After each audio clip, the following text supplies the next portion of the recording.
Maximum लोगों का जो मेरे पास कॉल या मैसेज आता है या जो काउंसलिंग से मुझसे बात करते हैं, उन लोगों का एक ही क्वेरी रहता है कि वो मुझसे अच्छे से बात ही नहीं करता है, और यदि कभी बात भी करता है तो वो मुझे इंसान की तरह बात नहीं करता है। वो मुझे कोई वैल्यू नहीं देता है, मुझे रिस्पेक्ट नहीं देता है। वो पहले जिस तरह से बात करता था वो अब बिल्कुल भी वैसा नहीं है, मतलब कि वो पूरा पूरा बदल गया है। और जब आप ये बदलाव देखते हो तो आप परेशान रहते हो। आप दिन रात सोचते रहते हो कि मेरे रिलेशनशिप में ऐसा क्यों हो गया, कैसे हो गया, अरे मैंने तो कोई गलती भी नहीं की थी, और यदि गलती भी की थी तो उतनी बड़ी गलती नहीं थी जिसका इतना बड़ा रिएक्शन होना चाहिए उसके साइड से।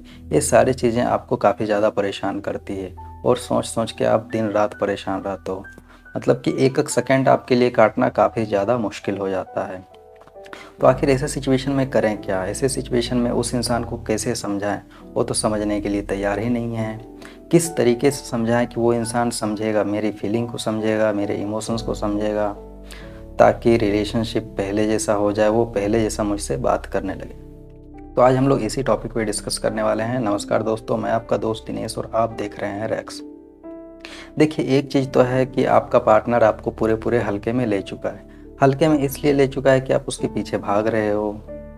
यदि आप कुछ दिन नो कांटेक्ट पे भी चले जाते हो, फिर भी उसको कोई फ़र्क नहीं पड़ता है, क्योंकि वो जान चुका है कि आप 3 दिन, 4 दिन, 5 दिन के बाद कॉल करोगे, लेकिन आप ही कॉल करोगे। क्योंकि आप नो कांटेक्ट पे जाते हो, फिर नो कांटेक्ट से फिर आप कांटेक्ट करने की कोशिश करते हो पार्टनर को, क्योंकि आपके दिमाग में दिन रात वही चलते रहता है। आप अपने आप को कंट्रोल करने की कोशिश ही नहीं करते हो। आपको लगता है आज समझेगा, कल समझेगा, और वो इस तरीके से कभी भी नहीं समझता है। ना आपके फीलिंग को समझता है, ना आपके इमोशंस को समझता है। और जब आपको ये लगता है कि नहीं, वो मेरे फीलिंग या इमोशंस को नहीं समझ रहा है, उस समय आप और ज़्यादा परेशान होने लगते हो। क्योंकि लोगों के अंदर जब बदलाव आने लगते हैं, वो बदलाव को कहीं ना कहीं आप एक्सेप्ट नहीं कर पाते हो। जो इंसान आपके लिए हमेशा अवेलेबल रहा करता था, अभी उसके पास 1 मिनट भी वक्त नहीं है आपके लिए। उसके अंदर ईगो आ गया है, एटीट्यूड आ गया है। कभी बात भी होता है तो आपको इंसान समझता नहीं है। मतलब कि आप एक इंसान हो, उस तरीके से ना आपको वैल्यू देता है, ना रिस्पेक्ट देता है। तो आखिर ऐसे लोगों को कैसे ठीक करें? देखिए, आप यहाँ काफ़ी ज़्यादा डरे हुए हो। आपके अंदर क्या क्या डर होता है कि मेरा पार्टनर किसी और से तो नहीं इन्वॉल्व हो गया है, या किसी और से तो नहीं इन्वॉल्व हो जाएगा। यदि मैं बात नहीं करूँ तो वो किसी और से बात करने लगेगा, उसके साथ चला जाएगा।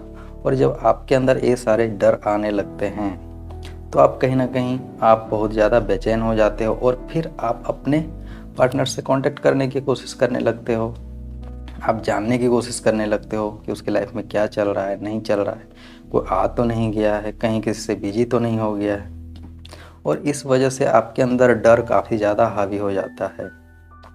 मतलब कि अगले वाले इंसान को आप कोई एफर्ट डालने का मौका ही नहीं देते हो, क्योंकि अब उसका माइंडसेट ऐसा बन चुका है कि आप अपने साइड से ही एफर्ट डालने वाले हो, और इस वजह से वो पूरे पूरे रिलैक्स माइंड में चला जाता है।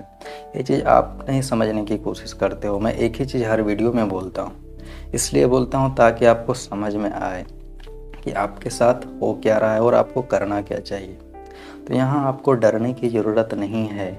अगर यदि किसी को जाना है तो वो जाएगा ही। आप उसको पैर पकड़ लो, उसके सामने रो लो, गिड़गिड़ा लो, कुछ काम नहीं करने वाला है।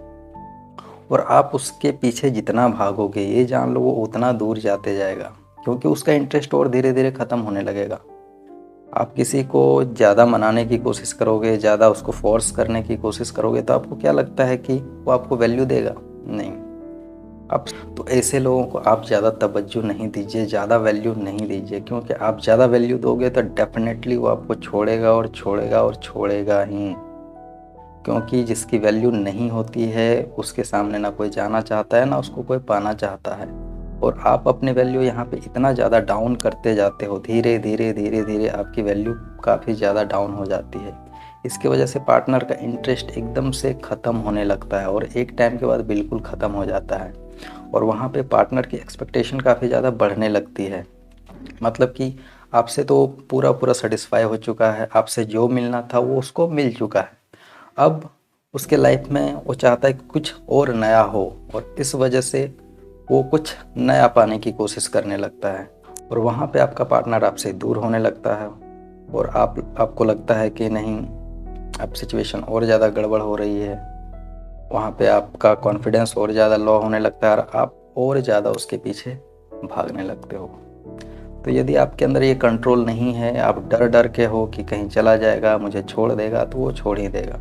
तो आपको मैं हमेशा बोलता हूँ कि डरिए नहीं। अगर यदि डरिएगा तो आपको छोड़ेगा और छोड़ेगा एक दिन। इसलिए बिल्कुल नहीं डरिए।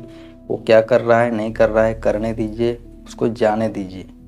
अगर यदि उसको जाना होगा तो वो बिल्कुल चला जाएगा, और यदि नहीं जाना होगा तो वो आपकी खामोशी को भी समझेगा। इसलिए इस सिचुएशन में थोड़ा खामोश रहने का भी कोशिश कीजिए।